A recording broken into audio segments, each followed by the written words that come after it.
Well, hello you gorgeous mother truckers you, and welcome to another video. Right then, before we get started, can I just say many thanks to all the new subscribers that have recently joined the channel. Thank you so much for joining me and our little community, and I hope you stay. And it means a lot. It really genuinely does. I'm literally blown away every time I get one extra subscriber. I never ever thought I'd get to the level I am now. But then again, I guess people just want to listen to what I have to say, and that's really nice. Thank you. It means a lot. Any case, so first chance to talk about it. The wonderful march on the 1st of February, the Stop the Isolation, as I think it was officially called, or Unite the Kingdom, episode 3, which it could be unofficially called. And it was just so nice to see so many people out showing the world and the country what people think of what's going on. Now, look, I know Tommy Robinson can be a very divisive personality, but the simple truth of the matter is, the way he's been treated in prison isn't right. Him being kept in isolation for his quote-unquote own safety, and just the fact that in reality he shouldn't even be in prison for what he did, but he is, and it's wrong, and we have the right to say that he's wrong.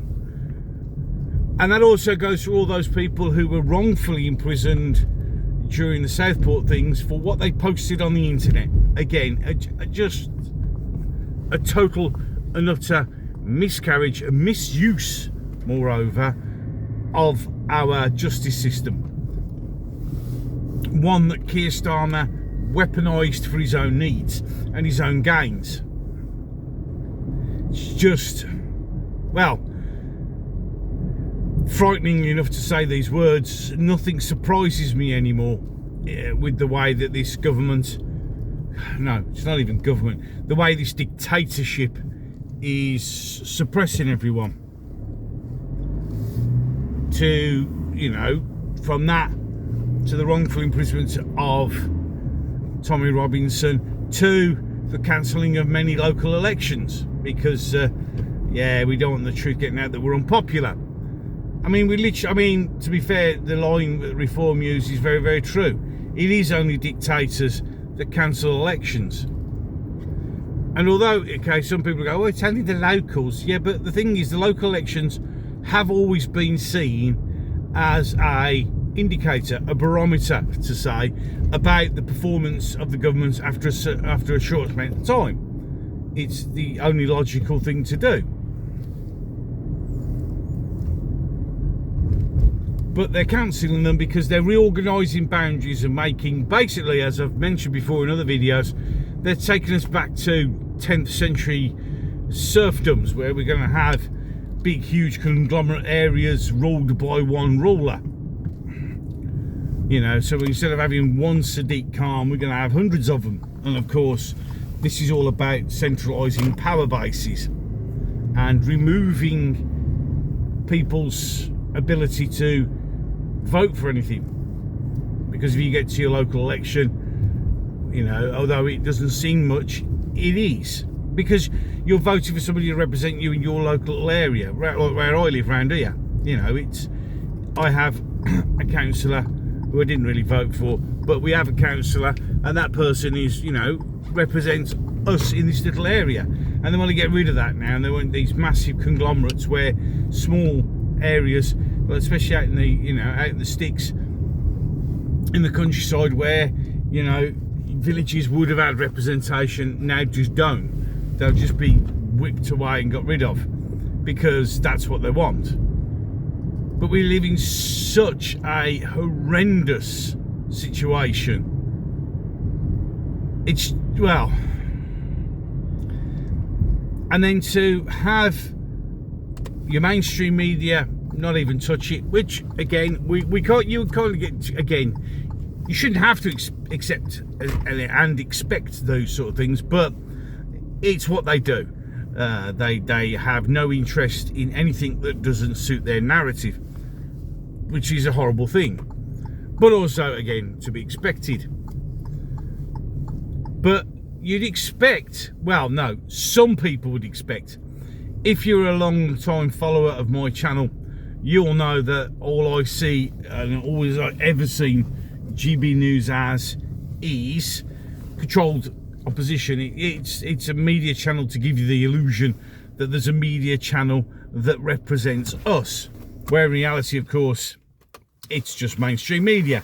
And it's shame on GB News for reporting that people have been arrested at the demonstration, but failing to mention that the only people that were arrested were from the counter demonstration, who were demonstrated against,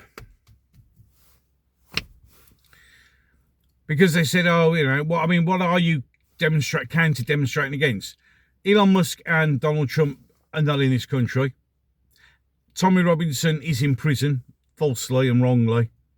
So what are you complaining about? Oh, there's peace in the Middle East. You know, Palestine's finished getting itself obliterated and playing the victim. So there's nothing to really... So what you're doing is you're complaining against nothing. You're complaining against your own warped narrative. Racists, bigots, misogynists, homophobes and all this sort of stuff. And you're all there with your pre-made signs, funnily enough. If you look it round, you know, you get quite a lot of the sort of signs made for on the Patriot March. You can see they're handmade. But amazingly, the counter protest always has a huge supply of professionally printed and made signs. Funny that. It's almost as if they're paid to do it. And so what, you know, and they're the ones who got arrested.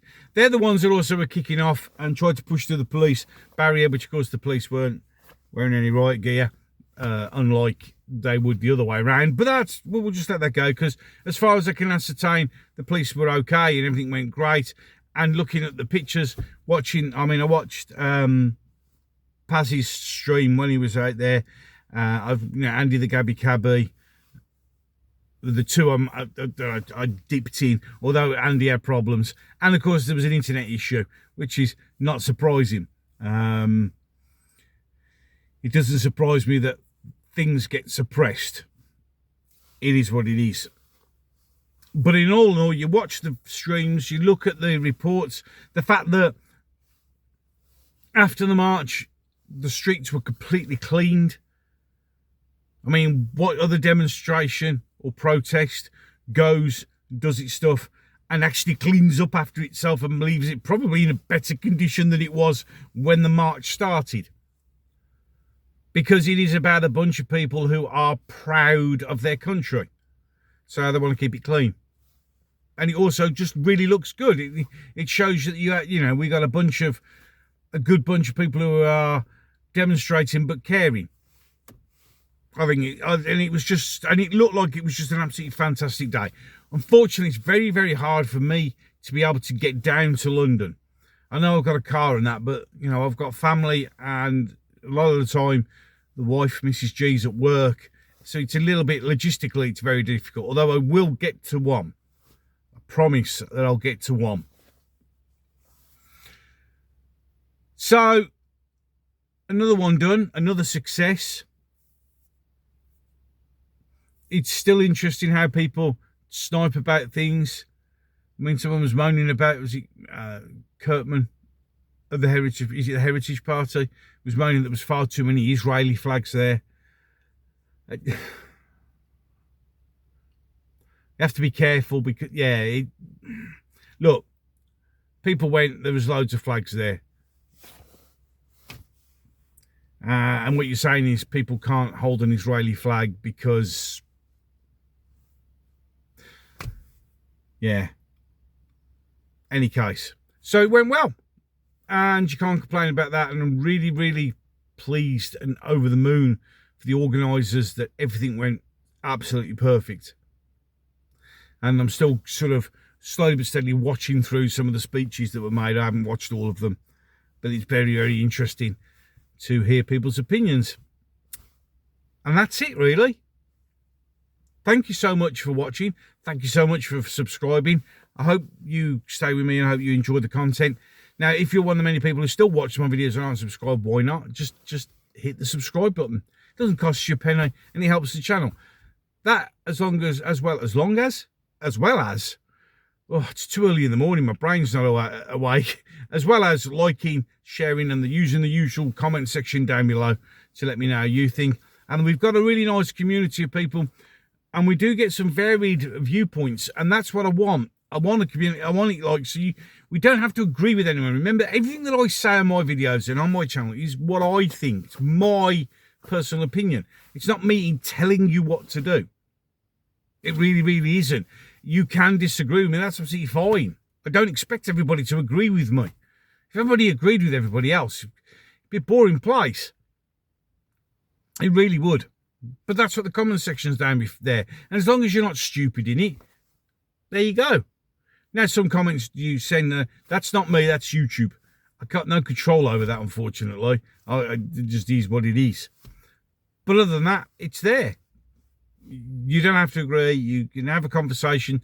I love the way that we get a lot more ideas and different viewpoints, because with a lot of things, it's sort of secular. Having different people looking from different angles and giving you a slightly different viewpoint on that, as long as you're an adult and you can like read it and understand, makes it more of a three-dimensional thing instead of like a two-dimensional or even a one-dimensional. Something starts off as a one-dimensional problem, comes two, and then with more people adding things, you get a bigger, broader picture, and that's great, absolutely fantastic. And that's what I want my comment section to be.